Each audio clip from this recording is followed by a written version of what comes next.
How are you doing? Right, cold enough for you? How many people came from places that are colder than this place this morning? Well, welcome to the warmth. For all you Californians like me, I'm so sorry for you. There are some nice stores where you can buy a coat. We'll show you where those are. We have a really fun discussion today. We're going to talk a little bit about how to break the death by discount cycle. Just as a show of hands, first of all, how many of you are retailers? Retailers? Yes. How many of you are technology providers? And the other people, I'm not sure why you're here, but this should be interesting news for you all. How many of you retailers feel that you discount too often? Okay, how many of you would like to stop tomorrow? Yeah, it's an interesting thing. Of course, discounts are such a big issue for the industry. We've been forced into a very, very competitive stance for a bunch of reasons. We're going to talk about those reasons, and we're going to talk a little bit about how we're going to get away from that. First of all, I want to share some data with you. Again, this is the title of this. This is not the title. Please silence your devices. Video recording is prohibited, except for that woman right there. She's allowed to do that. And most important, the NRF is very anxious to get feedback. And I can tell you, as having spoken here many times, it's incredibly valuable to us to get your honest assessment of what you thought of the session. So please take the time to do that. So with that, the NRF also wants me to tell you that none of the data you see today is theirs. Of course, I'm from RSR Research. I'm Brian Kilcourse. I would have told you it's my data anyway. But it's not NRF, so if I say something outrageous, it's not their fault, okay? We're going to talk a little bit about death by discount, promotions, markdowns, all of those kinds of things, and about how we break away from these practices that are eroding our bottom line. But first I want to share a little bit of data with you from a recent study that we did that talks a little bit about pricing strategies. Those of you who don't know RSR Research, what we do is we study C-level attitudes about business challenges and business opportunities and how these executives and retail companies are trying to address those with information and technology. So our focus is on the business use case, not the technology per se. And we ask questions about things like, what are your strategic challenges and how do you plan to address them? This is one of the most interesting things. We had a comparative based on two pricing studies we did, one in 2014 and the next one in 2015, and we asked, what were the top 3 strategic pricing challenges? And you can see that there's an interesting change that's happened very recently. Number 1 in both years was increased price sensitivity by consumers. How many of you don't agree with that? How many of you use your iPhone or your Android while you're standing in a store and check the price on Amazon while you're there? I confess to doing this all the time. And then I read the reviews too. That's also good stuff.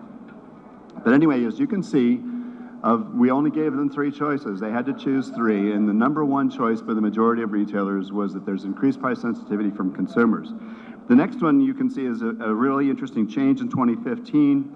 There's increased pricing aggressiveness from competitors. Okay, retailers, how do you feel about that? More pressure? Anybody feeling less pressure? I guess if Neiman Marcus was in here, they'd say, no, I'm not feeling much pressure. But most of us are feeling quite a bit of pressure from competitors, and we're particularly feeling pressure from competitors in the e-space. The next one, it really jumped, and that's price transparency. I'm sure all of you know that consumers are incredibly smart about pricing. They can remember prices for a long time, but pricing transparency has been enabled by smartphones, and we all use them in our path to purchase. And then finally, there's increased competitor promotional activity or intensity. We already know that. So let's take a look, just for fun, let's take a look at a subset of retail. You'll see that there's slight differences. For example, we broke out here general merchandise and apparel from fast-moving consumer goods, and you can see that the fast-moving consumer goods are much, much more concerned about increased aggressiveness from competitors. Think of this as the price wars that are happening in supermarkets. We all experience that. On the other hand, you can see that the GM and apparel retailers are worried about promotional intensity. Of course, we felt that in the fourth quarter. How many of you were involved in heavy promotional markdown cycles early in fourth quarter? Don't be shy. How many of you did that? Yeah, it's, it was an interesting year, and we're starting to see the results of that. When we turn those challenges into opportunities, we see some interesting things. Retail winners, those are overperformers, and we measure retail winners the same way Wall Street does. We just look at those who are outperforming their peers on a year-by-year basis. And we see some real differences between overperformers that we call winners and underperformers that we call laggards. And here's a very startling example of that. Winners are most concerned as creating an opportunity for increasing their margins. Makes good sense, runs against the grain of promotions, but certainly retail winners want to improve their margins. However, laggards, underperformers, want to create a better value proposition, and it's interesting for them because value proposition to these retailers equals a low price. Now, the problem with that, as you know, is that not anybody on any given day can decide to beat you at price. All they have to do is make the decision and be willing to take the hit. Laggards are much more interested in pushing price to the front of their value proposition. So let's see how these guys have been doing. They've been saying this fairly consistently for some years. What we see is that winners, overperformers, are very, very adept at improving their margin in spite of this hyper-promotional time that we live in. However, you can also see that underperformers, laggards, are having just the opposite. They're seeing just the opposite, just what you would expect, just what you would expect. And there's the data for you in no uncertain terms. So when we ask them what their challenges are as it relates to this, you can see, now compare this to the piece of data I just shared with you, underperformers are really, really feeling the pinch. They're worried on promotional reliance leading to brand equity erosion. This gets back to what I just said a couple minutes ago. Laggards have made price the #1 variable in their value proposition. It's over availability and over quality and other factors that make up for value. They've fallen into the trap of making price their #1 lever to push. And as I just said, the problem with that is that any retailer on any given day can take you out on an item. They just have to decide to do it. So this is the general picture. This is not a pretty picture. You've probably been living this for a long time, and if you're like me, you're wondering, how do we break this? Well, one of the things that we think that is helpful, and this is why we're being sponsored in this talk today by Revionics, is that technology actually can help. So I wanted to share some stuff with you. This is how winners are actually doing these things. Now you can see that, for example, let me read this data to you. I'm going to look down. There's 3 things that we're talking about: initial price optimization, promotion optimization, and markdown optimization. And the dark green section of that is using and satisfied, and we have winners and all others.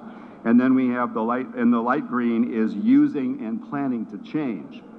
You can do the math as well as I can. In most cases, there's room for improvement in either one of those categories. There's still a percentage of retailers that aren't doing anything with optimization technologies. But as you can see here, even winners that have made good progress about improving their margin, still a fairly big percentage of them want to change the technologies that they've been using for a while. And that, of course, is because the technologies are changing very, very rapidly. As we move to a much, much more agile pricing position in our business, the old technologies are not necessarily the ones that are working for us. And then, of course, don't forget, there's that percentage of retailers who aren't doing anything with this. They're still using spreadsheets. So that was all to set the stage, and now I get to introduce the panel to you. We have some really good information coming your way. First from Linda Voracek, who is the Group Vice President of Merchandising at Sally Beauty. I was telling her beforehand that I went to a Sally Beauty store and I caused a mini riot along the staff. People like me don't walk into that store. It was wonderful. And Cheryl Sullivan is the Senior Vice President of Product Strategy for Revionics, who is our host today. And again, my name is Brian Kilgores. So what I'm going to do first is I'm going to ask our panelists to tell us a little bit about their, let's call it their retail credentials. So Linda, start off with you. Good morning, everyone. I'm Linda Voracek. I'm the Group Vice President of Merchandising at Sally Beauty. Closer? Right on top. There you go. And I've been there 6 years. I've been running the merchandising team for about 6 years there at Sally Beauty. Prior to that, I came from Long's Drug Store in California, where Brian mentioned, where I led the merchandising team there as well. I also have a background at Kmart, as well as in product development at Surefine International and Topco. So I've really been in the retail industry for longer than I care to remember. I actually started at a Fairway Foods store right out of college. So that's my background in retail. Good morning, I'm Cheryl Sullivan, and as Brian mentioned, I'm the Senior Vice President of Product Strategy for Revionics.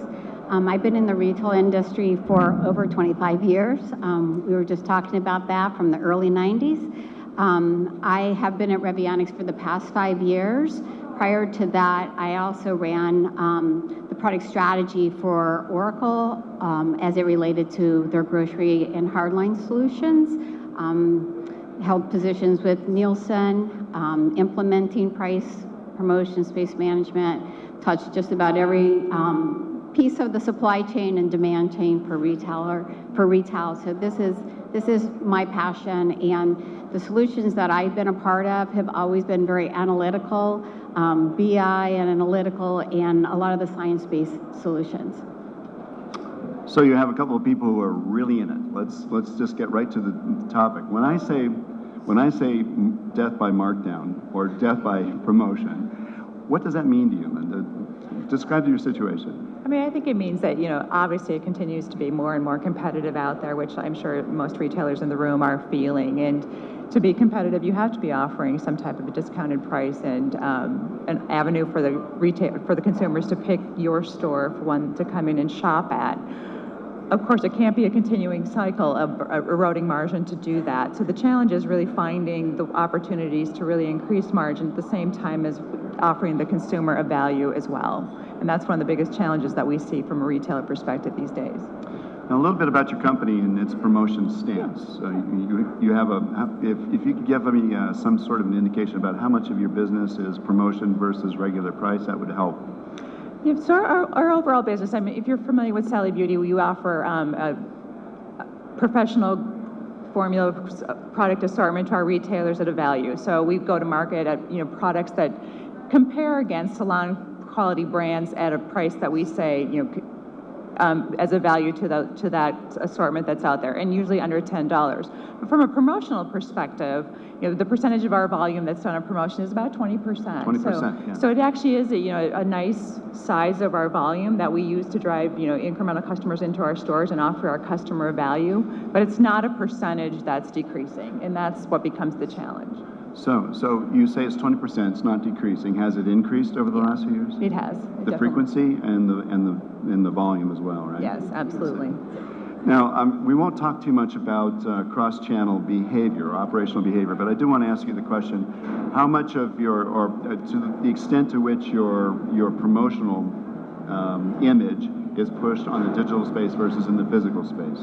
I mean, it's the same. So anything that we promote in the stores, we also promote on our website as well. We kind of view our website as to drive traffic and learn about our products into our stores. So, from a beauty products perspective, the consumer is always looking to learn more about products and how they'll benefit from them. So we really do use our e-commerce site for an educational stance as well as a sales perspective. Anything that is available in our store on promotion is also available on sallybeauty.com. So one more question on just your position. When you set promotions in particular, do you do it across the entire chain? Do you do it by region? Do you do it at a smaller level or more granular level? How do you set those?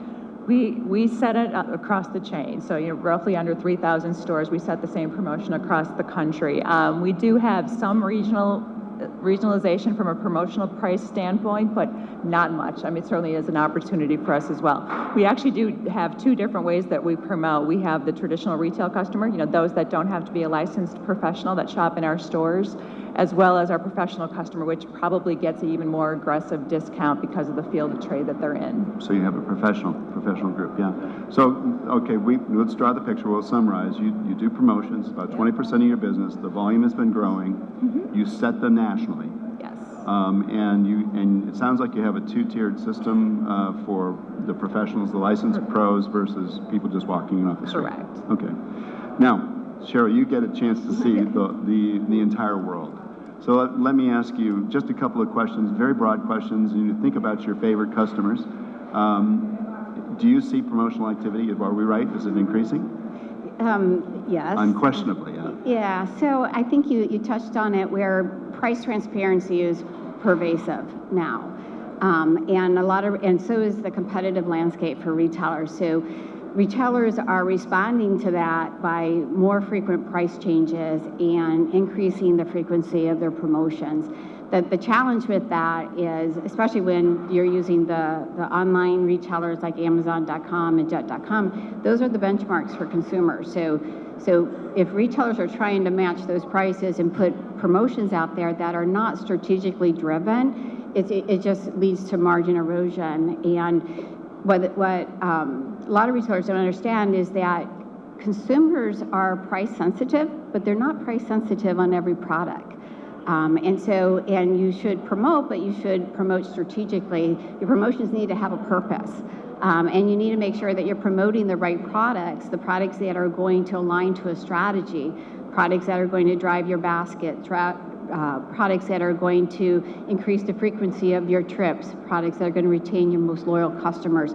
So a lot of the winners are really aligning their promotional strategies and even their everyday pricing strategies to these strategic objectives, and of course the historic spreadsheets really are not what the winners are using today. They're really tapping into the latest innovation around science that can help them determine not only what the consumer's price sensitivity is to the different products, but also can determine what the competitive elasticity is. So if you make a price change, what is your competitors going to do? Is it going to be this infamous race to the bottom, or are you making price changes that you're going to get the response that you want while also satisfying the consumer?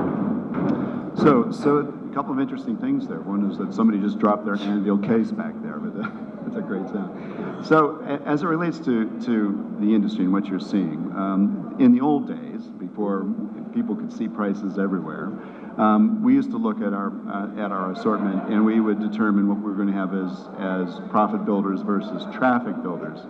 And we'd establish essentially profitability goals usually by subcategory. Do you see that discipline as you travel through the business? Is that discipline holding, or are retailers tending to veer in the direction of just a competitive response? What's happening? Yeah, I think the winners do. I think the laggers are just in a reactive mode. But absolutely, and I think again, this is where you can leverage a vendor or science, but you need to understand how products are responding and put strategies to them. So you can't just assume a product or a subcategory or category is a traffic builder or a margin enhancement category product if it really isn't.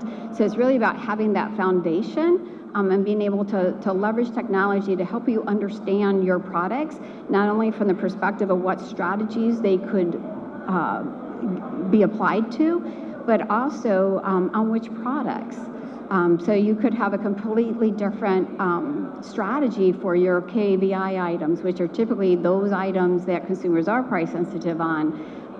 But I would say that those, maybe the earlier versions of some of the technology and some of the earlier attempts of going down this path were very tactical types of systems, and just a change of price versus helping you meet a strategic objective, which ultimately helps you meet your financial objectives and gives you both value. So Brian and I had this conversation where some of them want to give you the value promotions and some of them want to get the margin, and I say it's both. It's about working with both your top line and bottom line, and it can be done. You have to do it in a very smart way, and you need to take advantage of the science, the new innovations in science that are out there today that can help you do this.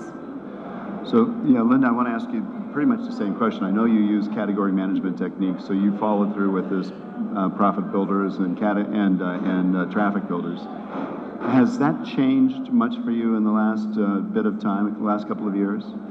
we obviously do go through a very robust category management process and a planning process with all of our categories every year and redetermine which ones are traffic drivers and which ones are profit drivers. But it can't just be an annualized basis. I mean, that's something that we're really reviewing and really course correcting if we need to change it, even almost quarterly, sometimes almost monthly. Unfortunately, because of the timelines and some of the things when things go to print and promotional calendars are done, reacting to the change becomes some of the challenge to be able to maximize the margin. But I don't think that we view that our traffic drivers have changed much over the last 2 years. It's what are we doing to enhance everything around it to make sure to hit the margin objectives. So a couple of interesting points there. I remember back in the day, in the more polite days, in the 90s, we would do a price review of a category maybe once a year.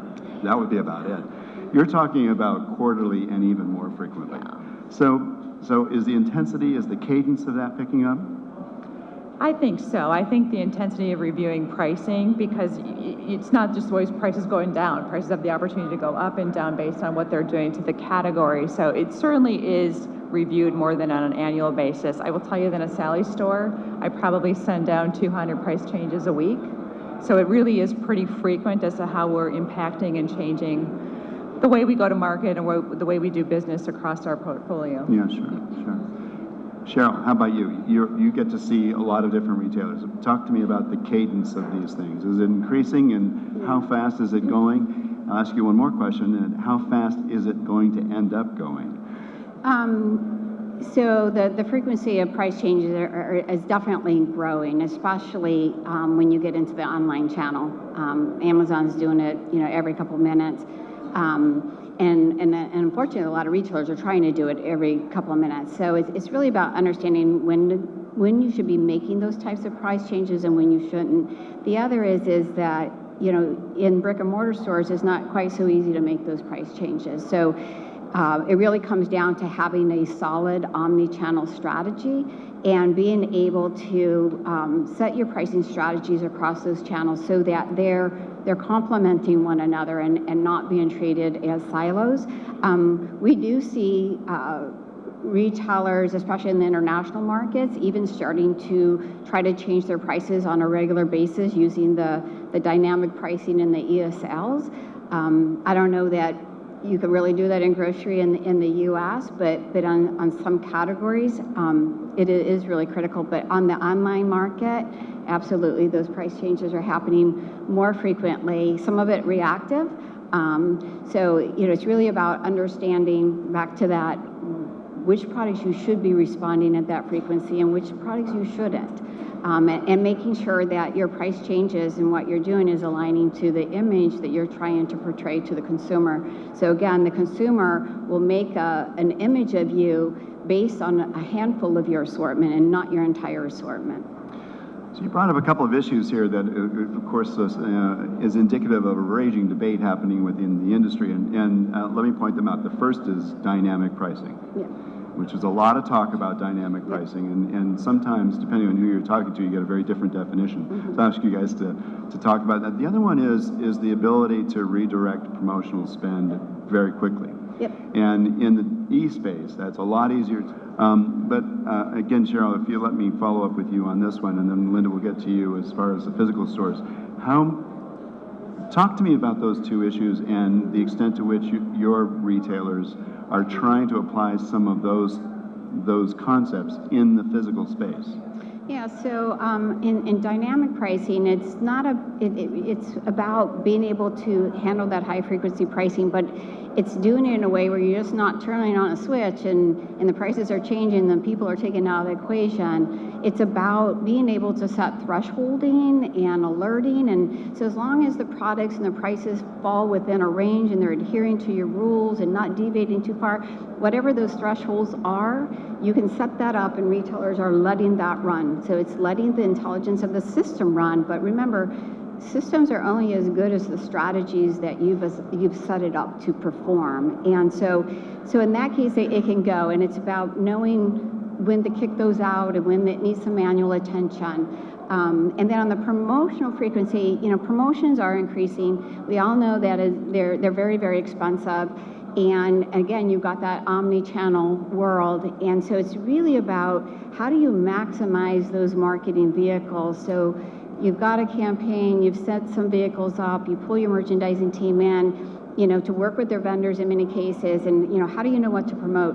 So it's really about, again, leveraging science that can tell you the optimal mix of those vehicles. So did you need the end cap, or was it, putting it on a printed flyer and maybe in your website or even your social community? So promotions is an area where it is definitely going across these channels. So if you really need to take advantage of the science that can measure the price sensitivity, the competitive sensitivity, but also be able to decompose the lifts of those vehicles and make sure that if you weren't getting an incremental bump by putting it on the end cap and just putting it on your web was good enough, give that end cap to another product. So you really have to go back to that omni-channel strategy and maximize the use of those marketing vehicles.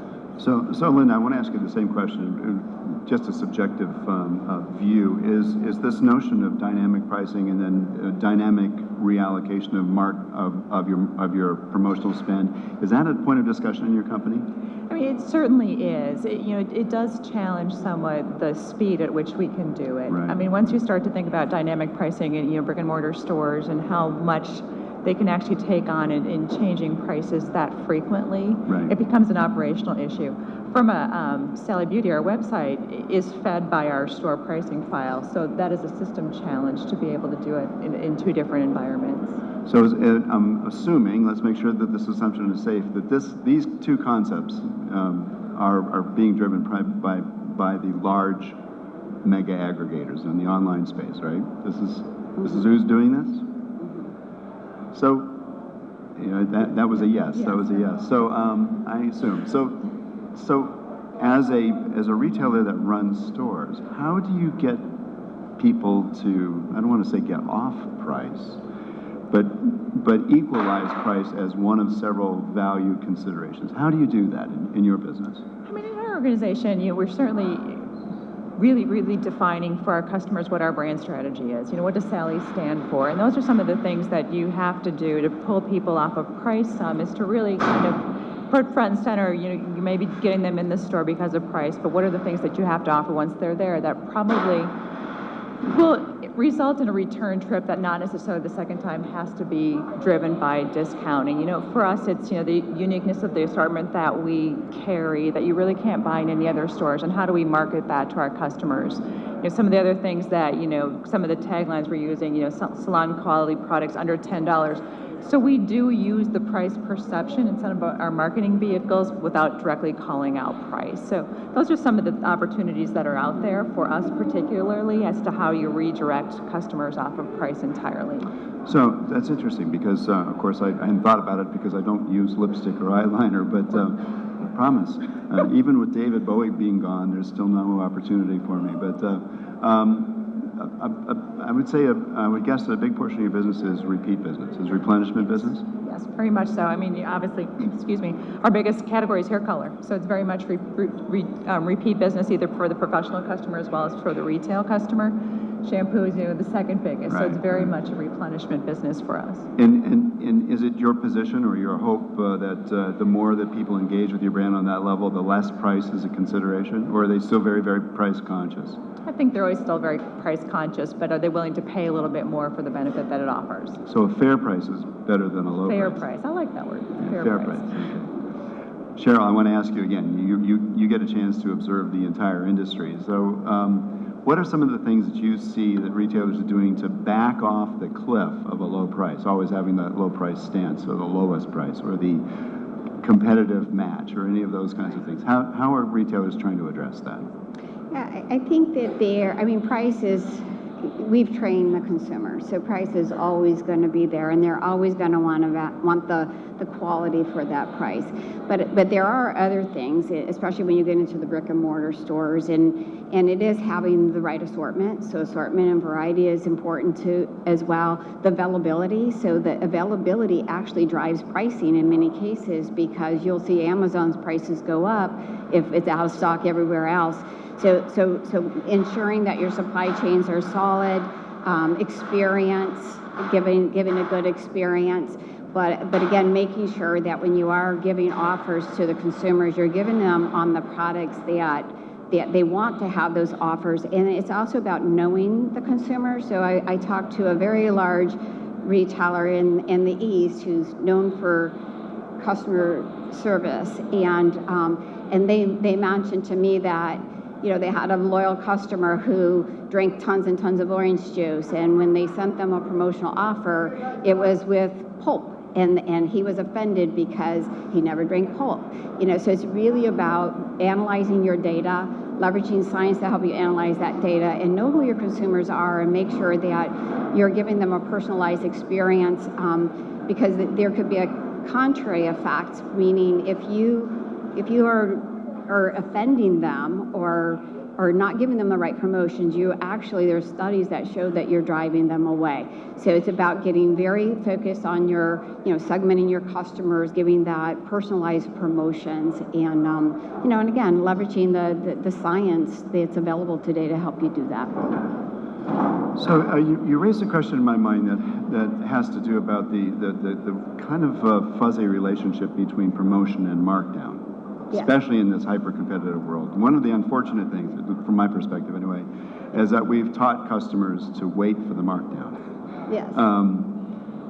Linda, let me talk to you first about this. Are the lines between those things clear in your company, or are they getting fuzzed up because of consumer expectation? I think in our company they're clear. I mean, when for us, a true markdown is a true clearance. It goes into an entire category. It's marked differently in the store. So I think there's a clear line in our company about it. So in your company, is it a one and done? You clear it? Yeah.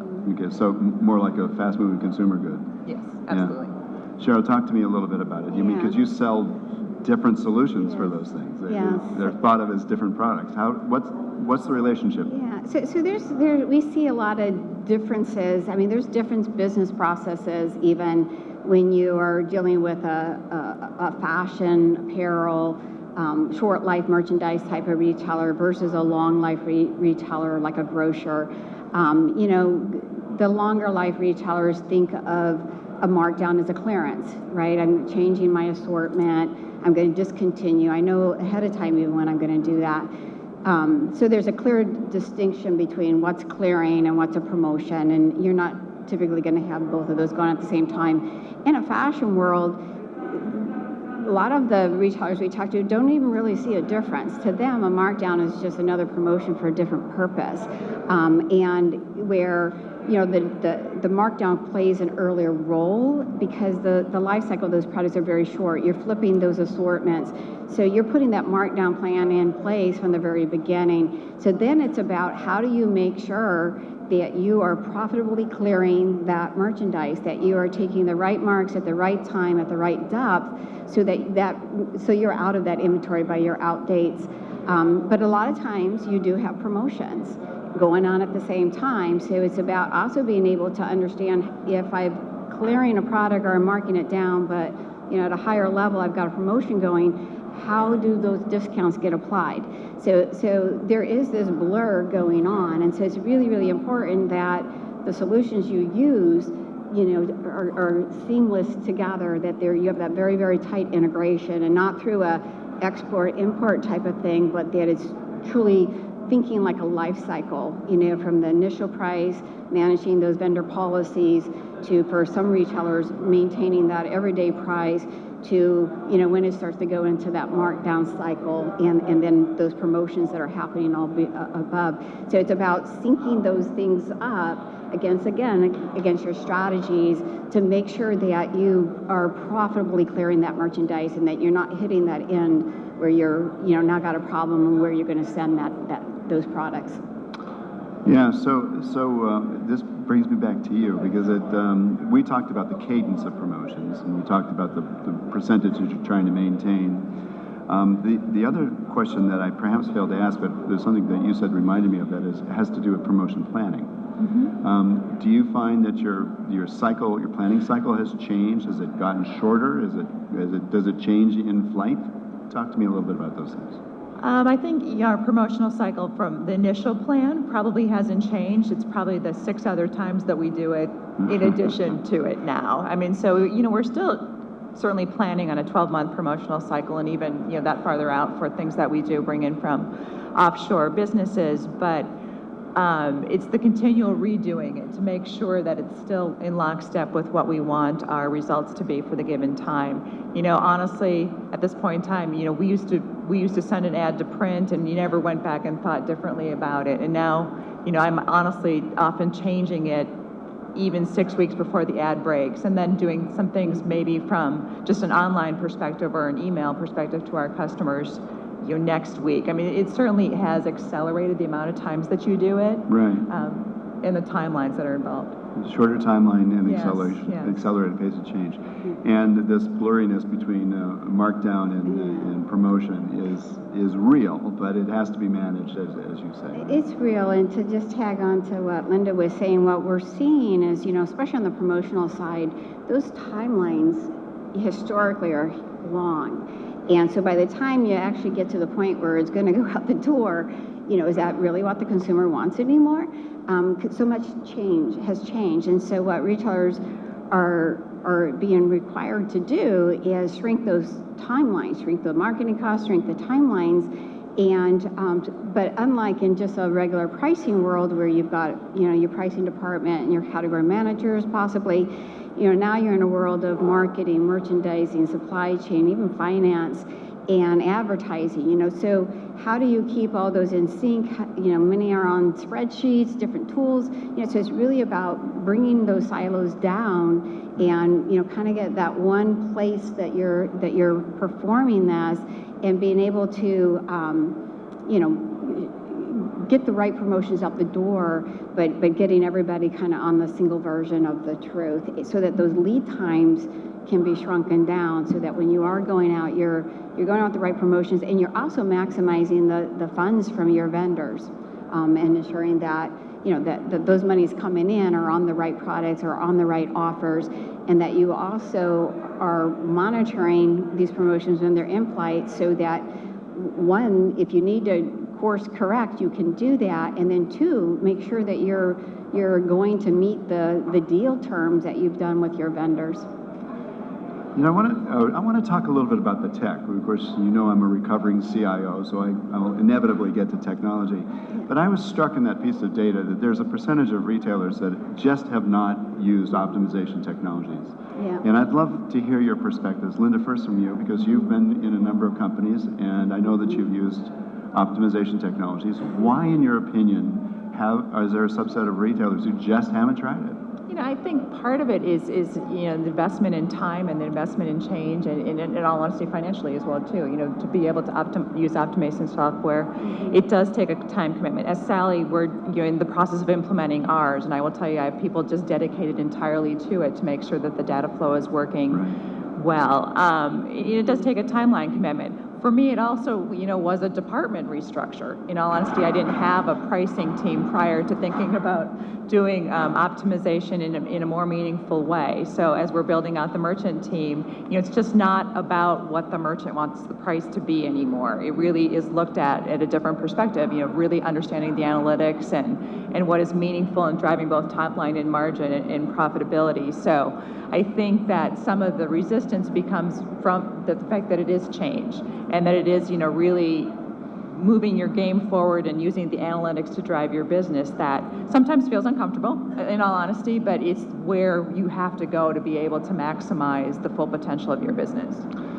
Back in the 90s, when I was involved in this, there was a huge amount of resistance from the merchants, who were usually some of your most seasoned and best retailers in the whole building.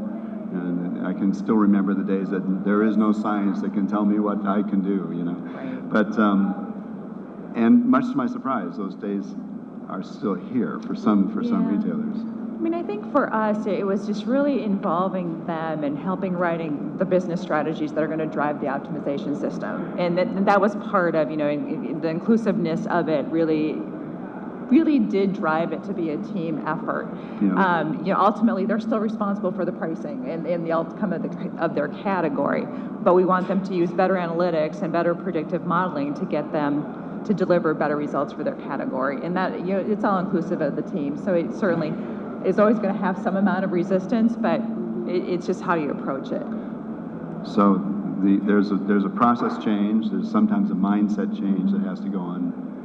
But the technology is actually, I'm speaking subjectively for myself, it's better than it used to be by a long shot. Absolutely. I want to turn to the technology again for you, Cheryl, because we just have time for a couple more questions. The first one is, why, in your opinion, haven't more retailers adopted the technology and the processes that those technologies support? The second question, if you wouldn't mind delving into it, is why, even for those retailers who have the technology in place, why are they considering a replacement? Okay. Yeah, so price optimization, promotion optimization, it's been around for a really, really long time. And there's been many generations of it on the marketplace. And I think that very early, especially in the international markets, did adopt price optimization quite heavily. In the U.S., adopted it heavily. The problem was that those earlier technologies created problems. So they were more black box centric. Here's the price change, go with that. But no insight into why. What a lot of the tools didn't productize the science. So some of the solutions, the minute you start using them, work great, but the science goes stale, and then they don't work anymore. Retailers really need to understand how you're coming up with those price changes. They need the insight into that. They need to, and they weren't strategic. So there was just many gaps and many issues, and the science had also not elevated to the place it is today. So it created a kind of a bad taste for some of those early adopters, which then creates buzz in the market. So it's taken a while. The other is this technology is available in a SaaS model. It took retailers a while to even get comfortable with that. So there was a lot of things hindering it. There are a lot of retailers, that are still on those earlier versions that have slowly been coming into the latest. So I do think that was a big driver in what's prevented some of it, and also a driver in why you're seeing people starting to make a change. And then I think the last thing is the old saying that, retailers like being first at being second. You kind of want to watch others go through the pain points. It's like getting the first, upgrade of an operating system. You kind of want to watch everybody else work out the bugs. But I mean, the proof is in the pudding. We have a lot of customers that talk in their earnings reports. They cite price optimization as the driver for those numbers. And those are retailers that are doing it in a strategic fashion. So we're about out of time, but I heard several things that are pretty interesting. One of them is that we all agree, I think everybody in the room agrees, is we need to back off the ledge of price being the primary driver of value. And the way to do that, one of the things that are very pragmatic things, is that a repeat customer is easier to work with than a one-time customer. If you're just bringing them in for a low price, and to focus on those folks. The cadence of promotions is increasing. The focus seems to also be getting sharper. And that, I guess the final thing that I would say is that if we are moving away from an age of pure merchandising to a blend of merchandising and information science to actually make this work. Let me ask the opposite question. Will there ever be a day when computers will establish this and there won't be a merchant involved? It's a loaded question. I hope not. I don't think so. I don't think so. Yeah, my opinion is no. I don't think so either. So these folks have given us a lot of their time. There's a lot of prep work to get ready for this. Linda and Cheryl, thank you so much. Let's put our hands together and show our appreciation for them.